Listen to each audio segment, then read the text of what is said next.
I just had the most beautiful, powerful, inspiring conversation with Jeff. And he has been through so much loss. He lost his son to fentanyl. He watched his wife deteriorate and die of alcoholism and medication abuse because of the pain that she felt with losing her child and that grief that it caused. And he talks about all of that and how he has now used all of that and has so much gratitude and joy in his life and what he is doing to transform and impact the world. And you have got to listen to this interview.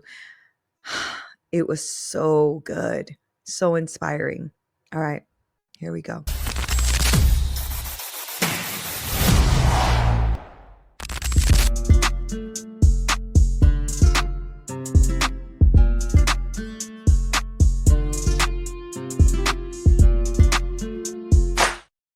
What up, party people? This is Neena Perez, and this is Straight Talk, No Sugar Added.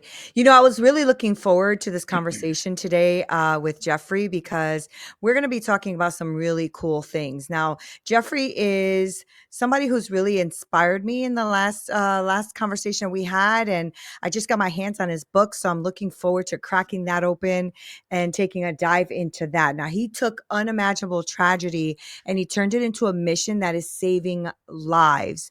And Jeff really is. He was into successful financial advising. He had a thriving wealth. He was with a thriving wealth management firm. And in 2016, everything changed. And when he and I were talking about a week ago or so, he was telling me about his 23-year-old son, Seth, who died of fentanyl poisoning. And all of that tragedy and all these things that have happened in his life, which we're going to dive into. You know, Jeff took this and started to create a purpose, and he launched a project called a Living Undeterred Project. He wrote a book. The book, we're going to talk about that. We're going to dive into that.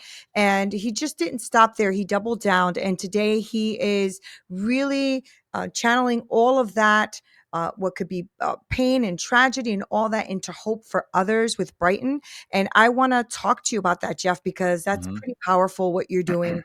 And so I know that I gave a little intro of you, but I do want to, I want my audience to get to love you as much as I do. So tell us a little bit more about who you are, Jeffrey.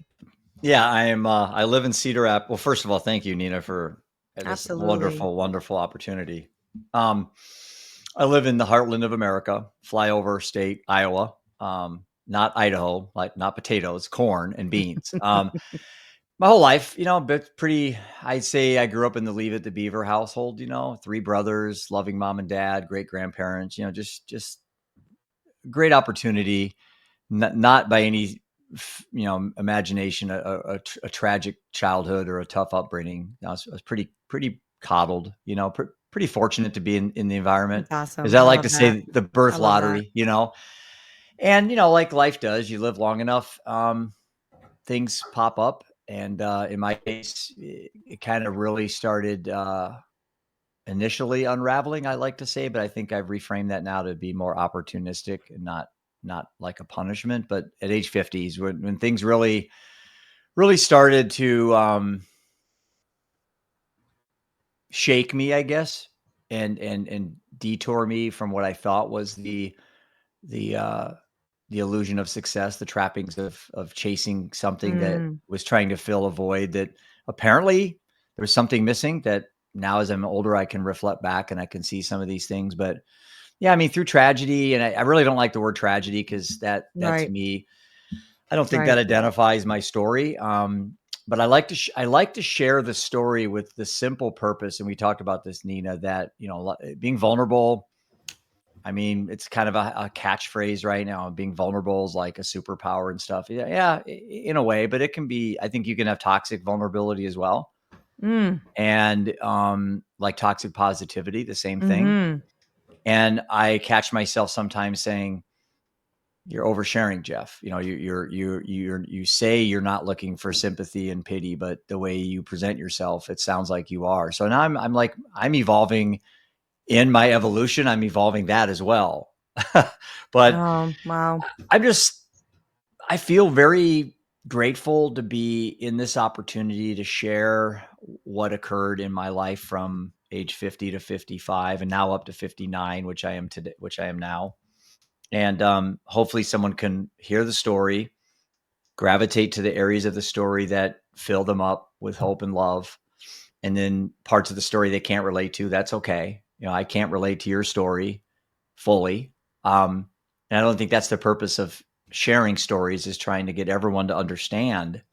It's more of just, you're going to pick out things in my story that gravitate and that can inspire you to become a better human. And that is the power of vulnerability right Yeah. there. Yeah. Yeah. And I think it's also where people connect, right? Mm-hmm. Because you're right. I think vulnerability has become like this big catchword, and everybody's Mm-hmm. trying to use it to get like the next person on their, coaching Right. program or Right. whatever it Right. is, right? Yep. But Yep. it's true. There's something to be said about that. And there's also something to be said about being authentically vulnerable. Mm. I never heard the term toxic vulnerability though. Mm-hmm. That caught my ear. I'm like, oh, wait a minute. Let's dig into that. But I wanted to talk to you a little bit about your journey. I Mm-hmm. want people to connect with that, right? Because Mm-hmm. you've been through quite a bit of loss, and a lot of people have not been through the type of loss that you've Mm-hmm. been through. And I wanted you to take us back to the moment where you feel like these things changed. And I know last time you and I spoke about Seth, we spoke about Mm-hmm. where you think the genesis of some of those Mm-hmm. struggles began with him. And I wanted to talk to you about that. And like what was that moment you think that everything changed for Seth? And what did the seasons of your life teach you about all of that? The grief, the pain, the purpose, what you didn't see or seen, that kind of stuff. Hmm. A lot there to unpack. Mhm. I'll step back in time and go back to October 4th, 2016 is that day. That actually today I made a post about death anniversaries that I can talk about a little bit later, about how you can kind of work your way through telling yourself a Mm. different story, because it's a big thing in this space. You live long enough, people are going to die in your life, and you got to find a Yeah. way to not get hung up on some of these Yeah. anniversaries that come up. Anyway, so October 4th, 2016, was just like any other day for me. And I was 50, happily married, my lovely wife, Prudence, the love of my life, 9 years younger than me, and just complimented me. And I hope I complimented her. And just that person, you always, you search for that perfect match. Well, I met her. Three boys. Seth was 23 on that year, or on that day. And then Ian was 15 and Roman was 13. I was coaching. I was running a wealth management firm. I had a TV show. I had a radio show. Um, Big house, cars. I'm setting people up for the for the rest of Yeah. the story, because it sounds like, oh, geez, Jeff, you're a lucky dude. It's like, yeah. I worked my ass off though. I mean, I worked 100 hours a week. Slept in my car, Mhm. building up this investment. It wasn't like I inherited anything. Um, I always felt that there was an abundance of opportunity out there when I was young. I was wide-eyed and bushy-tailed, and I was a risk taker, and all that served me well until it didn't. And on that Mhm. particular day, my phone rang at 6:30 in the morning, and I looked at the number and I recognized it, and I knew that it was probably not going to be a great conversation. Like I expected something bad. And I share that in the book. When you read, you'll see what I'm talking about. And as it turned out, I joined a member of a club that um, almost 40 Americans every hour join this club. Think Wow. about that. As when we're Wow. done with this podcast, 40 people like me are going to get that call, and I got it twice in a 5-year span. And that's too many, Neena. It's too many. One's too For many. real. Yeah. Yeah, one's too many. And I got that call that became that member of that awful club where you're the parent of a deceased child, and he was 23, and it's like he died of fentanyl. I'd never heard of fentanyl. Mm. Um, and obviously I was aware of addiction and substance abuse because I had it myself. I was an alcoholic and a gambler for many years, so I was aware of that. But what was fentanyl? I didn't know what that was, and but at that particular moment, a lot happened on that day. I had to tell my wife, obviously, our son was dead. And then I also had to tell the two boys, Ian and Roman. And that was a very pivotal part of what became even the name of my nonprofit, the Choices Network, and about the two roads parallel, and about the or always presented opportunities to go down what I like to call the better road or the bitter road. And Mhm. that's no matter if you have a healthy, unhealthy relationship with eating or lying or pornography or anything that doesn't serve you well. Mhm. You have a choice like every hour, every day. And so I guess I had to present the death of their brother as a way to not only make sure we choose the correct road, but also use it as an opportunity to inspire and motivate people Mhm. that this moment didn't have to be the unwinding of our family. It could have been the beginning of something beautiful. Now I say that with the benefit of hindsight, Neena, I was just gonna ask that because it if didn't that was work just, out. It didn't start off that yeah, way. yeah. I was gonna ask you if that's how you really took it that moment. No. Um, right. Mm-mm. No. Mhm. I had to show strength to my family, right? Mhm. Because I'm the sounds sexist, but I'm the proverbial man of the house, and it's Yeah. like captain of my ship. And my wife, we both played our roles very well. I was the proverbial provider. She stayed and took care of the family and took care of the dentist and the vet visits and all the things that allowed me to go run my company. And Mhm. again, it worked well in our family. And sometimes you say that to the wrong person, you upset people, but it's like the reality is it was going well. My wife enjoyed her role. I enjoyed my role. Seemed like things were going good, but there was cracks in the foundation. My alcoholism had, 32 years. I was a high functioning alcoholic. I mean, I think I'm a competitor type A type person. And to me, addiction was just another competitive challenge. Like, Mhm. this thing can't beat me. Casinos can't beat me. It's like, and again, all these things serve you fine until they don't. And on that Right. day was the very first like awakening I had that, hey, Jeff, you're not as king as you think you are. You're not as important as you think you are. And just to show you, I'm going to take your son. Mm-mm. And as an agnostic, as a non-believer, that dialogue was difficult to have because like, who took my son? Like, why? Yeah. It's Yeah. like Yeah. I don't believe in God, so I couldn't blame it on God. I certainly I'm spiritual. I'm highly spiritual. Um, but if there was a source or a higher power, like why why me? It's like, what did I do? And that's the story I told myself Mm-mm. early on. And so about a year into Seth's death, I had taken a year off to work on my mental health, and I didn't. I just sat home and drank every day. So my wife and I just became worser alcoholics, if there's such a word as worser.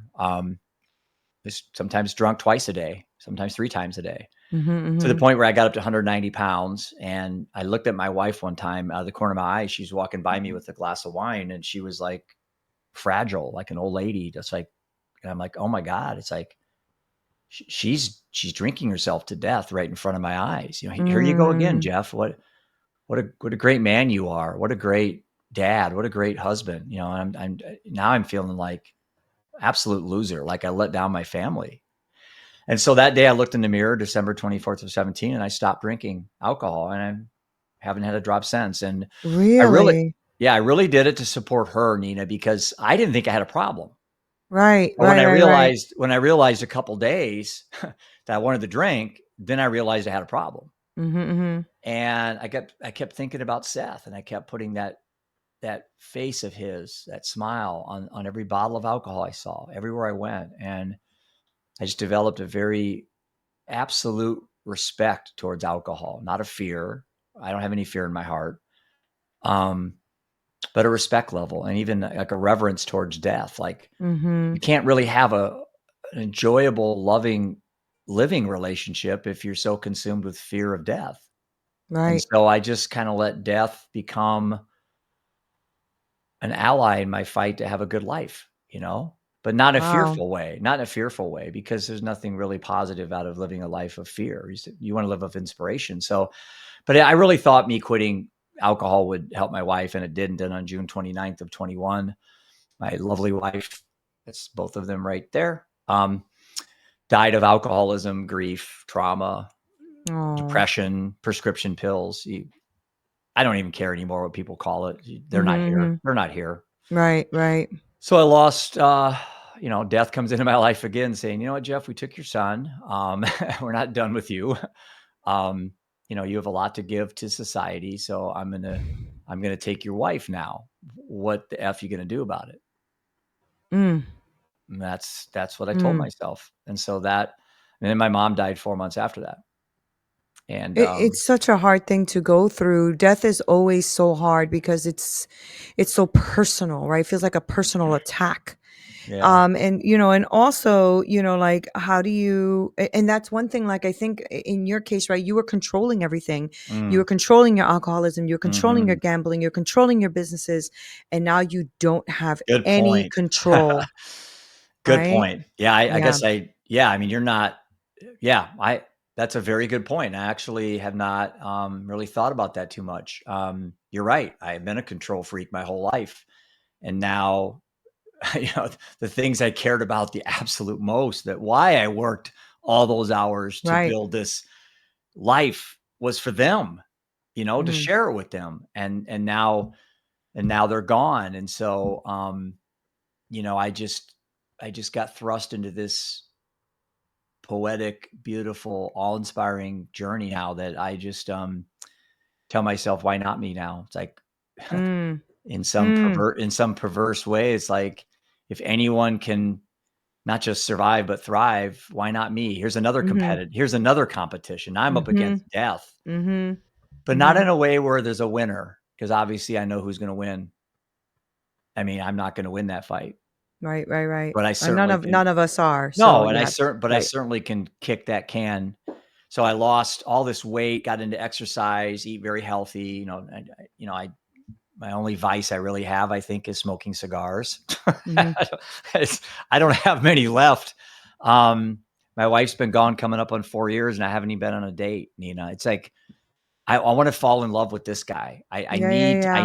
I need to really understand what's in this thing, this vehicle I carry around, before I can open my heart to anyone else. I have lots of love to give, but I feel if I got into something real quick, I might as well just start drinking. I might as well Yeah, start yeah, gambling, or I might as well add yeah. a relationship. That's Mhm, mhm. codependency. Mhm. I'm not ready. And I'm okay with that. I am going into my 60s next year, and I don't want to be alone. So I'm starting to wonder, is the universe going to provide someday? And, if it doesn't, so be it. But I have to be open this time. I think in the Mhm, last few mhm. years, if somebody would have shown up, they wouldn't have had a chance because I was too close. So, Yeah. all this is just kind of, I guess, just kind of transcended me into, um, a very grateful human being. Um, How are the boys? Because the boys, they went through a lot yeah. because, losing their brother, but also losing their mom, but also losing their parents at one point because you were both drinking hmm and like drowning yourselves, right, in the pain and the hmm sorrow and all of that. How are the boys contending? Because they were fairly young. They were 15 and 13. And in my book, which you'll find out, I did a lot of research on death and how it impacts a family. And Mm, sibling bereavement was like the hardest thing for an adolescent to work through. I Was not bet. losing a mom and dad or a pet. It was a brother or sister, and then an Mhm. older one on top of that. The Mhm. one that you kind of look up to, even though you fight a lot. Your older brother, older sister is always the one that you kind of, as you get older, think, wow, they had it first. They had it rougher because mom and dad didn't have anyone to practice on. Right. Um, and so, yeah, I So think true. 13 and 15. And then my youngest son comes out as a gay man, a year before mom died. So, that's hard enough in and of itself in this country with all the unfortunate hate given towards any, uh, LGBTQ or, community. And so, here's Roman, who loses a brother, a mom, comes out as a gay man, all before, what, 19, That's all a lot. before 18. Mhm. Yeah. And then a dad who's, trying to stay alive. So that Christmas when Prudence died, I said my mom died 4 months later. Well, that Christmas I sat in my closet and I shared this with you, and I'll share it with your people. But I tell you, when you have a gun in your hand and you're okay to die, you've kind of given yourself grace that, hey, it's okay. Death can't be any worse than living. This is what I told myself. Mm-hmm. Staying here was hell. There's Mm-hmm. no hell on the other side because I'm already in it. Again, that's what I'm telling myself.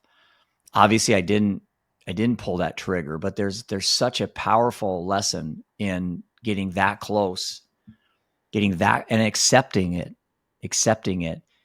and then being able to come back, like being pulled out of the Mm-hmm. fire, like being pulled out of the darkness, and then being thrown back. And you're like, there's a tremendous amount of earned wisdom in an experience like that. Mm-hmm. That if someone came to me right now, Neena, and said, I've got a pill for you, Jeff.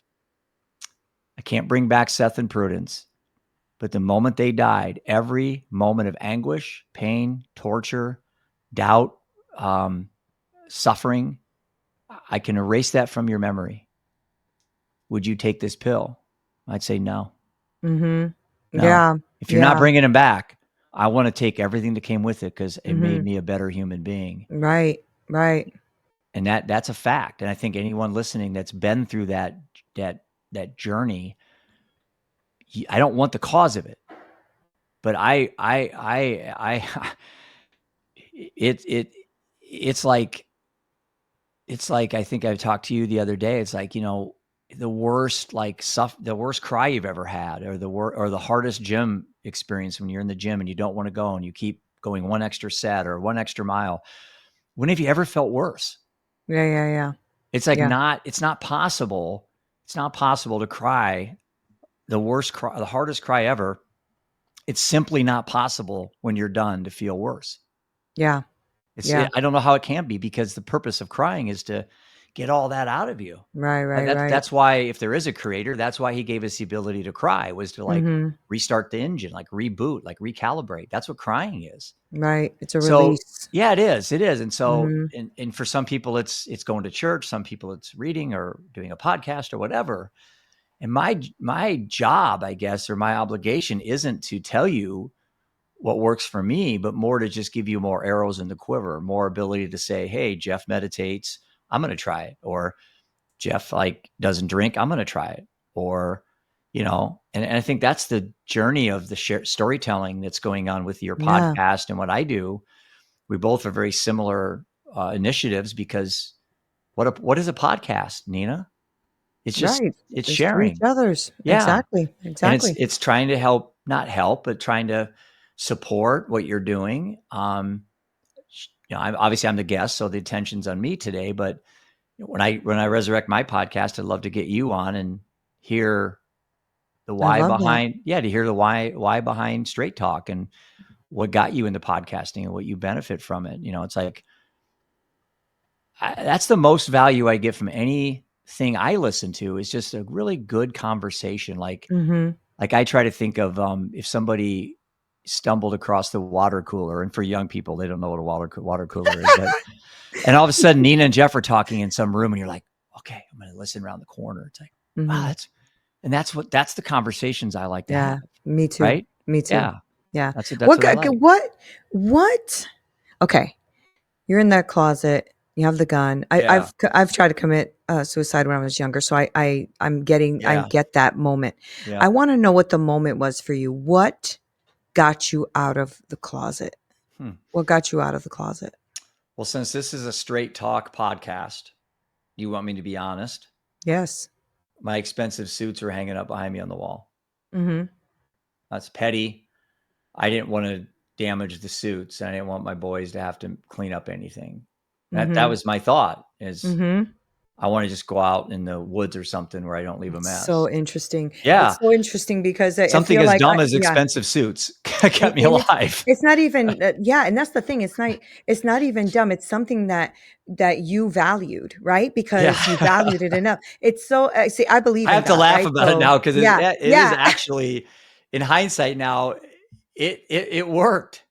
Right, that's what I'm I'm saying. here. Like, I Yeah. do believe in God, so I believe Yeah. sometimes he will utilize the things that we Well, find thank him if strange, he did. stupid If he did, I strange appreciate or it. stupid or ridiculous, because it is the silly things that we may value at that moment, right? And Yeah. it's really just a shift in perspective at that second, like, Right. "Oh, I don't wanna dirty the suit," It and it distracted literally me for just a shifts second. exactly, that's what I'm saying, Yeah. it distracted you for as long as it needed because 'cause you're here today, Mhm. right?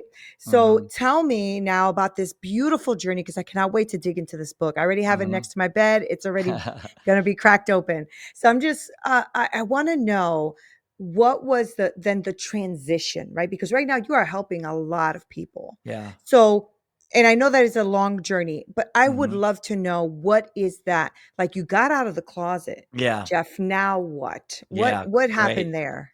Great question, because I don't remember that weekend. I know I broke my phone, I broke my computer. I didn't want any I was the most lonely human being in existence. Mm, Um, but I knew I wasn't alone. I was lonely, but not alone. I get that That's the 100%. dichotomy. Yeah, Yeah. yeah. And I didn't want to talk to anybody because I just needed to sit in my shit. Yeah, yeah. I needed to do this by myself. And for people that are suicide advocates and they're always like, well, reach out and check in. I'm like, I get that. I understand that. But man, there's sometimes that you just don't want to talk to anybody. Yeah. And, I get that. And that's where I struggle with sometimes even checking in on my friends that I know are struggling. It's like, I know it's the right thing to do. The book says it. Everyone says to do that. But I didn't want to talk to anybody. So I broke everything. So if you would have called me, That's Nina, a that's a way to do it. yeah, there's one Forget the way to do not stop. disturb. You just broke it Oh, all. Okay. and then on Sunday night, it was just a storm. My door knocked and people came in and I'm laying on my, just like you see in the movies, except I didn't have the pizza boxes and the tequila Right? bottle. I had a Diet Coke and a banana or something, but boxes strung out and just like you see in the movies. And my business partner's wife came in and was like, "Oh my God, Jeff, we couldn't reach you." And then I looked when my phone finally got resurrected, it was like 150 text messages. My sons are calling me, and I didn't realize at that time how much I worried everybody Yeah, because, much people cared. Yeah. I really shouldn't be here. I was so ready to go. Um, and so again, out of the ashes, it's this metaphor of the phoenix. And then in my mind, I'm playing Rocky, and he gets knocked down and there's Apollo Creed standing over him. And I'm like, after so many years of this, now I'm at the point where I'm like, I don't need to get knocked down all the time. I don't know why Right. I feel this. It's just hard to explain. Like, I don't, I'm tired of getting beaten. I'm tired of beating myself down all the time. I'm Mhm, tired. I'm mhm, just really mhm. tired of it. And so my inspiration comes from this app that we've built and the feedback we're getting and the engagement and the comments I'm getting of people that are really seeing value in it. And that is kind of where I've gravitated to or been ascended to or transcended, I guess. And I just feel like, again, why not me? Why Mm, not a non-tech CEO building a tech product that's working, you that's know? so good. Yeah, because my co-founder, who was Seth's best friend, he's pretty much built the app. He's my tech. But it's like, this demand is so high. There's so many people that are searching for things like Bryton or a breathwork app or a exercise fitness app So or just true. yeah. Very, And very true. so, Yeah. we're positioning Brighton as not like the end all be all, but more of another arrow in that quiver. So when that beast is in your front porch and trying to break in Mhm, and mhm, you're scrambling like I was in my closet, hopefully we can head off this from ever making it to your closet. But if you mhm. do make it to a closet, you know, how are you going to deal with it? Yeah. Talk to me And about Brighton. Talk to me about yeah. that. Well, first of all, the name is special. When Seth died, 3 weeks after he died, his daughter was born, and her name is Oh Brighton. my gosh, I I love know, that. so it just warms my That heart to just think. keeps living on I and know, on. I know. It's amazing. She could have been, Linda or Tina or Mary, but she was of all names, Brighton. It's like, again, uh, why not me? Right. It's It's just I almost keep like a going back to nod, that. honestly. I keep coming back to that. It's like I miss So my good. family. I really do. And they're not going to come back in this material plane that we're all on. Maybe there's Mhm. another portal or something that I'm not smart enough to know yet. And if so, then so be it. And maybe I'll never have a chance to see him again. Maybe there isn't an afterlife. I don't know. Right, right, right. But It's a journey. nonetheless, it shouldn't preclude me from building heaven on earth while I'm alive. And it's like, why do you have to wait to die to go to heaven? Right, If there is a right. heaven, it's like, why can't we just make our own heavens here? You know? Mhm. So I'm trying to Mhm. build a heaven on earth for me. And yeah, it's it's tough because as I've done all this, the numbers are still getting worse. There's more deaths, more overdoses, Yeah. more Yeah. depression, more labels, and it's like it's almost a futile effort in a way. But I'm sure it feels that way, but not to the person you're helping. right, right, Mhm. and at the end of the day, there's one person that's helped more than anybody else. It's me. Right, I right. mean, I, this is I don't go to therapy. I don't take any prescriptions. This What is does my Brighton do? Tell us about Brighton. What does it do? Yeah, so Brighton took the idea of financial planning. So having a plan for your finances makes Mhm. sense. We don't have a plan for our mental wellness. Mhm. We have things that we do to prevent fires, or to put out a fire that's already started. And you have things like breath work and meditation, but Mhm. it ultimately just becomes a game of whack-a-mole. And, I'm living proof of it. You got a serious problem with drinking, you focus on not drinking, and then other parts of your life fall apart and you come rushing in and you do an overcommitment of the gym, and then other parts of your life start falling apart. And so I noticed in the mental wellness space, there was a big void in planning and everything was acute or episodic. So in other words, nothing happened until something happened. Right, right. So you have 3 Mhm. kids, you just cross your fingers and you hope none of them have problems, and, statistically, 2 of them probably won't, but 1 will. And then when they do have a problem, you come rushing in to solve that problem, and that's the Western medicine mindset, and that's Right, treatment. right. That's treatment 101. It's a broken model. And so Brighton was built with this idea of mental wellness planning to mirror financial planning. And in so doing, the asset classes for wealth management are stocks, bonds, and real estate and gold. That's where you diversify your money. You don't put your eggs in one basket. We don't do that with mental health. We literally put our eggs in one basket. Right. There's no diversification. And if Mhm. there is, it's not very good because everything's a biohack. Everything's cold plunge. Everything's right now, today. I don't want to it takes 66 days, consecutive days of doing a behavior to make it a habit. Okay. We don't have 66 seconds today. And Right, so right, right. what an app has done through the gamifications, through the streaks, through the routines, through the reminders, we're giving people a chance to get 5, 6, 7, 10, 15 days of working on forming That's better awesome. habits. Yeah, yeah. Yeah. And that's all through science and discovery that we've used. And our app is Wow. all AI based. So our mood tracking, journal entering is all heavy AI loaded. And Mhm. our asset classes for human asset classes. So again, if you could be the creator for a day, Neena, and you could like build the perfect human, what 3 areas would you focus on to head off most mental health problems? Right. That was my mindset. If I could build the perfect human, what would my 3 human asset classes be that I Mm. want to invest in? And it was health, wealth, and purpose. So those are the 3 Mhm. asset That's good. classes. Yeah. Mhm. So in my financial planning mind, I don't have a background in clinical, diagnosis and all that stuff. I had a very successful career as an investment advisor.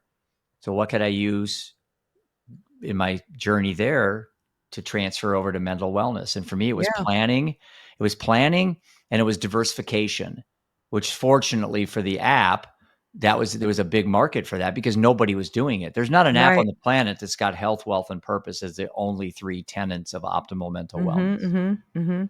That's why you needed to do it.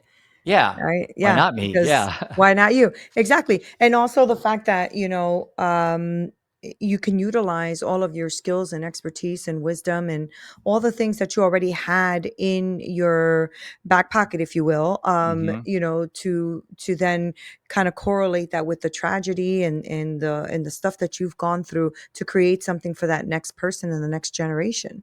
And so I think it's absolutely beautiful. I mean, I remember when we first met, I couldn't get the conversation out of my mind. I was Hmm. talking to my husband about it. I was telling him how excited I was for today's podcast because these are the conversations I love to have, because Yeah. I know that there are so many of us out there just struggling with things and just don't know how to come at it, and Yeah. sometimes oh, how are you? Good. And inside you're dying, you know what I Yeah. mean? It's like, and you don't know where to go next. You just sometimes, because we have so much information, Jeff, right? Yeah. There's so many things coming at us that sometimes your brain just shuts down. Like you just Yeah. can't no more, right?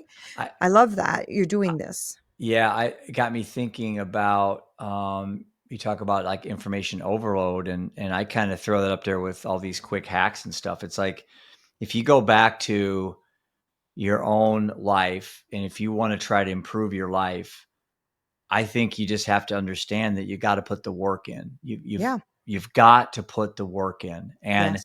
there is no hack, there's no pill, there's nothing you're going to do Yeah. to get to where you want to go. And I don't think I think I think there's a false sense of or a an illusion, I guess, of what happiness is, and I don't think our objective at Brighton is to make people happy. Mm-hmm. I can You can do that with cocaine. Right. You know, Right. Right. happiness should not be on the table for objectives in human flourishing, because you can get that in ways that are not positive. You know, Mm-hmm. pornography, So gambling, true. right? So Yeah. I think advocates need to stop saying that we're trying to make people happier. It's like or our happiness scales are a joke, because that shouldn't be it's the wrong question. Mm-hmm. The question should be, how do we increase human flourishing through adding peace and joy in people's lives? Mm-hmm. That should be I the agree. question, Yeah. but it's not, because Yeah. peace and joy takes what? Time, discipline, Yeah. experience. You know, Right. what 23-year-old is going to have any body of work to pick off information from? I've got a 59 years old. I have a large body of work of living. I can learn from lessons. A lot of these kids I see becoming life coaches, they don't even have kids. Yeah, I know. Oh God, it's How so in the funny. I hell was can just you be a having this life coach? conversation. Yeah. I How can you know. be a life coach when you just got married and you have no kids and you have a pet? It's like, That's because AI does it for them, yeah, you right? could be a And life coach so, yeah, to kids that have no kids that are just getting married with pets, but I'm not going to listen to a 25-year-old trying to give me life advice, or a same. 30-year-old that doesn't have kids. Or quite honestly, this is why I didn't go to therapist, because unless you were a therapist, Neena, that buried a child, I don't know how you can relate to me. Right, right, right. Yeah, yeah, yeah. And Yeah, yeah. I'm being in defensive therapy. To find somebody that's going to really resonate with me, they're going to have to been through hell with me. Right, Like right, right. I'm not going to sit with an Iraqi war veteran and be able to, I can say all this word salad to get them to think I know what I'm talking about, but I wasn't there. That's I right. can't That's relate to right. that. Mm-hmm. And so I think Mm-hmm. that's one of the problems with therapy is you got someone who's gone through an extreme traumatic event, and they're trying to sit down to some therapist, and I'm looking at all the designations on the desk behind the wall, on the wall, and I'm like, dude, we're not in the same planet right now. Mm-hmm. I Mm-hmm. don't think you can understand what I've been through, because I'm not your therapist. I don't have to understand what you've been through. Mm-hmm. You know, I'm in your office. And so I've never had a really good experience at therapy for me. I've been 2 times. I went to see somebody. I liked them. They were good people. Everything they said made sense. I just, Just wasn't hitting deep enough, right? Yeah. it just wasn't, because it's like Mm-hmm. trying to talk to someone about owning a dog and you find out they own a cat. And you're like, Yeah. Yeah. you No, it's can't true. understand. You It's don't true. understand what I'm Yeah. going through. My niece died at 18 years old. She was in a I'm drunk driving sorry. accident, right? Ooh, that's, Thank yeah. you. Thank you. And her mom is kind of stuck in like she's kind of stuck in this limbo it's been years now. I think it's been like a good maybe 7, 8 years, Mm. but her room is still a shrine. She won't take anything down. Like she's really in that Yeah. place. And I remember when the first time she laughed, we were like over there for Thanksgiving and she laughed and then she stopped and she pulled me to the side. She goes, Neena, I just laughed. I said, okay. She goes, I don't think I have permission to laugh. I don't think I have the right Mm, to laugh. And I just hugged her because I just want to give her a hug right now. right. Yeah. I've never lost a Yeah. child. Never do I want that Yeah. feeling, But man, Jeff, you can you laugh. know? You can Yeah, laugh. that's what I said. I said, you can Yeah. laugh. And I know if she was here, she would laugh because she was hilarious. My Yeah. niece was hilarious. But I'm Yeah. like, it's okay. It's okay to laugh. But it's that, Jeff, right? I feel what you're saying because I didn't have the words either to kind of, Yeah. coach her through that. Right. All I could do was love on her, laugh with Yeah. her, hug on her. That's all I could do. Right. And And that's all so, anyone yeah. can do. Right, right. Right. And I'm just saying that your body of work is so important because unfortunately, we have way too many young people dying Mhm. of fentanyl and Mhm. suicide and drug addiction and all of Mhm. these things, right? Unfortunately. Mhm. And your app, is it geared towards the younger generation? Is it geared towards people who have had tragic loss? Who is it particularly geared towards? Great. Another great question. You're full of great questions. Thank you.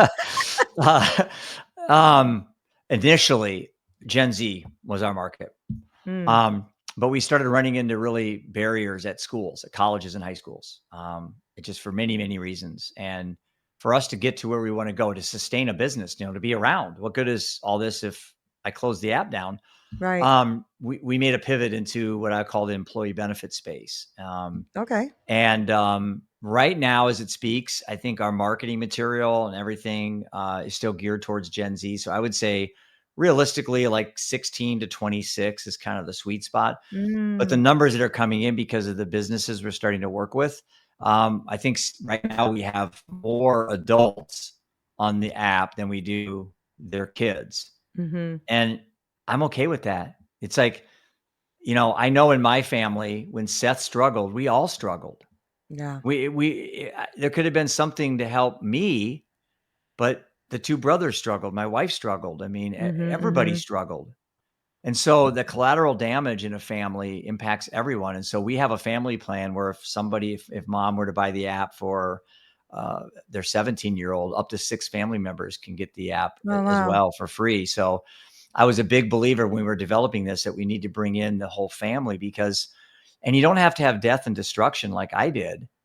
Matter of fact, that's an outlier. More Right, more right, family right. more families don't have what I had happen, thank Mhm. God, and more just have what happened before they died, which was horrendous. Right. Um, I'll spare you any details, but to watch my wife just turn into something I didn't know, my heart goes out to her. Like, Seth was an accidental overdose. He was on the drug road and things like that happened. But my wife was trying to die. She didn't want to live. And Yeah. alcohol and prescriptions was suicide by alcohol. And my heart, as time goes on, Seth's got 8 years now. He's gone and Prudence is 4. I'm having a lot more empathy. And I think about my wife now. The first couple of years, I was really angry. I'm not going to I'm lie. I sure. was I'm angry at sure. her for I'm sure. abandoning me and abandoning the boys. But that's so petty now. And now it's like, no, she had her own issues as a child. There was a lot of abuse growing up that I found out in her diary, outside of the family and stuff. But it's like, Mhm. yeah, I'm giving her a break, giving her mercy and grace. It doesn't Yeah. There's no good Good. for me to hold any anger in my heart towards Prudence. Mhm.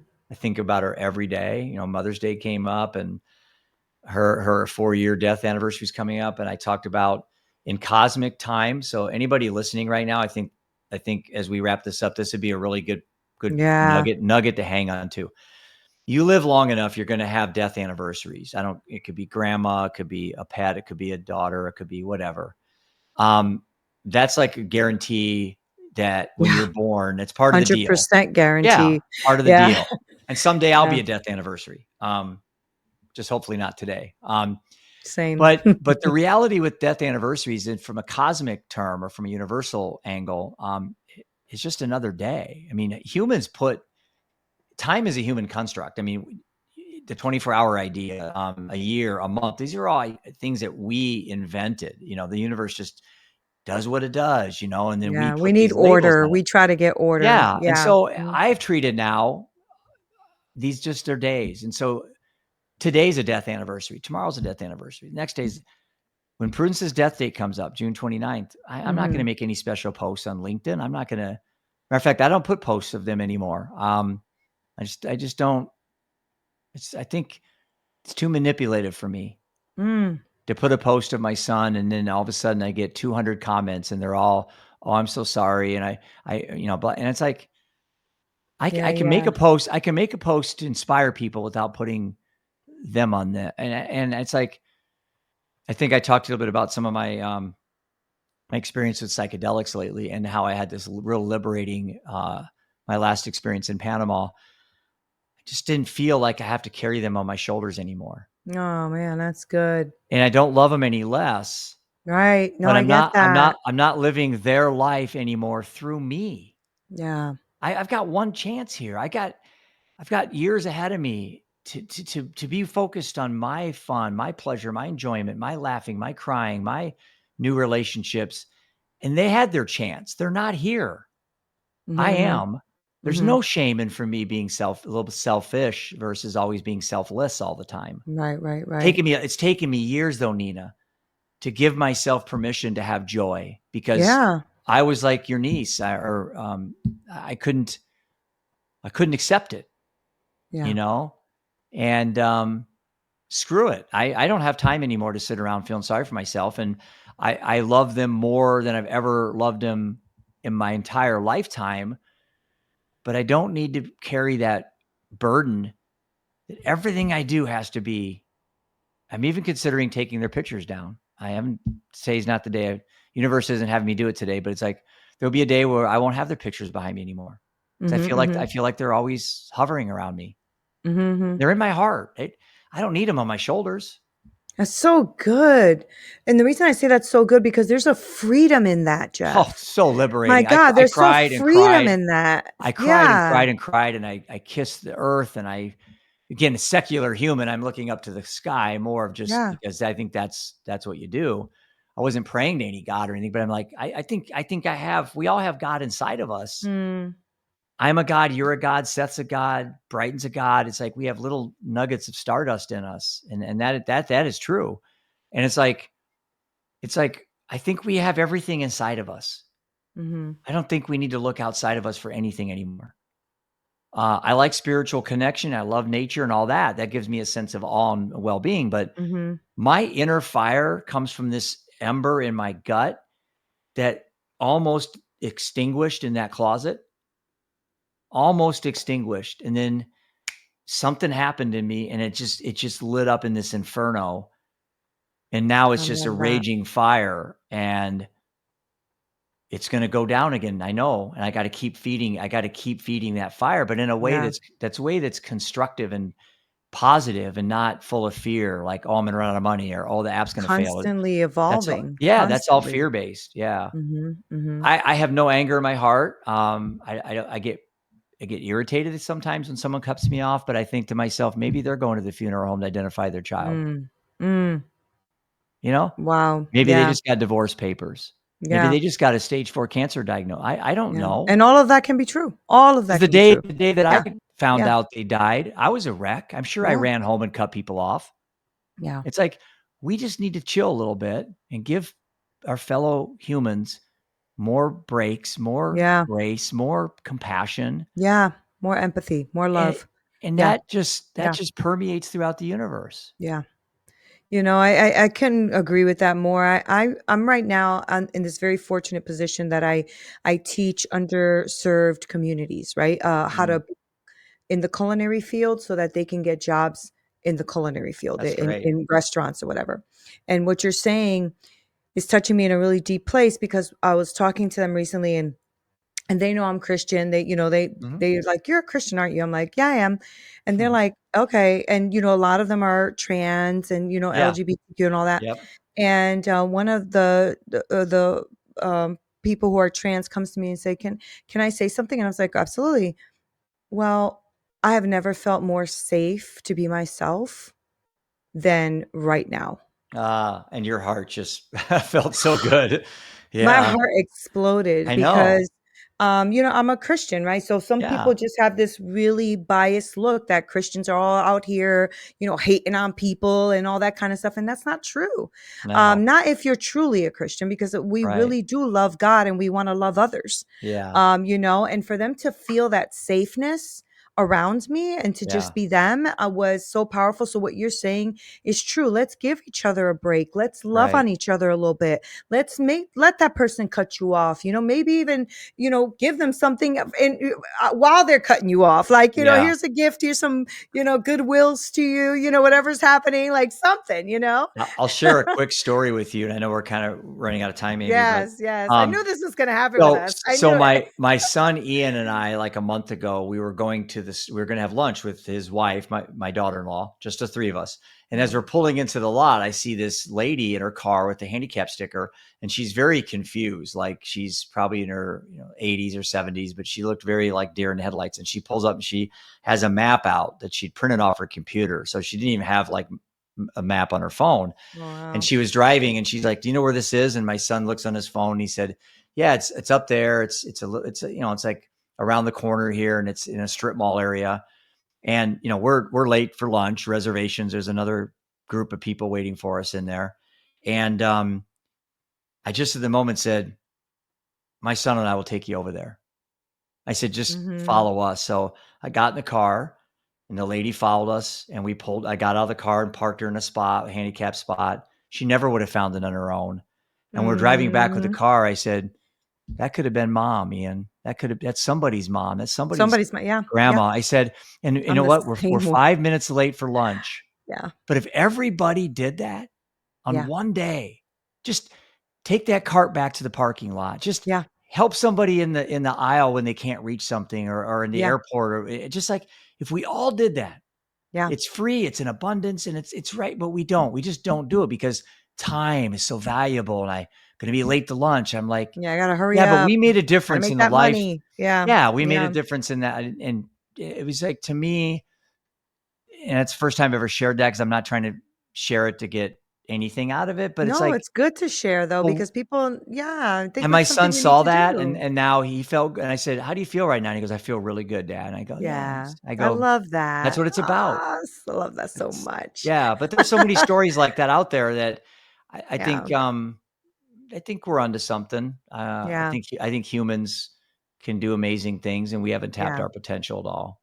Oh no, yeah, I believe that. Just got to Oh my God, get out of Jeff, the way of ourselves. I could talk to you forever, ever. Okay, we're gonna end it, but before we end, I do want people to pick up your book and to also get that app and all that. So give us that information, where to find your book, where they can download the app, the whole thing. Yeah, the book is This One's for You: An Inspirational Journey Through Addiction, Death, and Meaning. And it's on Amazon, Audible. It's on our website is www.brytonapp.com. And that's BRIGHTN.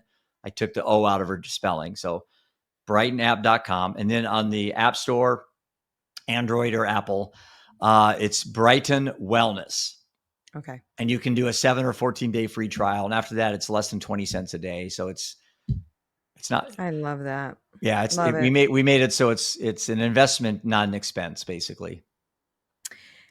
I am so grateful for you and what you're doing in the world. Honestly, I really am grateful. And I'm so glad that you chose my audience to pour into. And I couldn't thank you enough, because even when we met the last time, I'm like, you and me are going to talk for a long time. I told you I 45 minutes would feel like 5. I truly appreciate you very much. Thank you for hanging out with me today. Thank you. It's my honor to be on Straight Talk. I love it. Guys, I told you, right? I know. I know. Such a beautiful human being. I'm going to make sure to link his information below. I want to make sure you get that. I'm digging into that book starting tonight, so I cannot wait. But I want to make sure that you guys connect with Jeff, connect with the Brighton app. Let's start changing the world, because we can all do that one person at a time, one moment at a time, right? So that we can really start to walk in the purpose that we feel like we're designed to, instead of what the world tells us to do. Maybe there's something deeper, longer, brighter, things in our life that we just haven't even seen yet. So, guys, thank you guys for hanging out with me. I love you so much. This is Neena Perez. Straight talk, no sugar added. Until next time.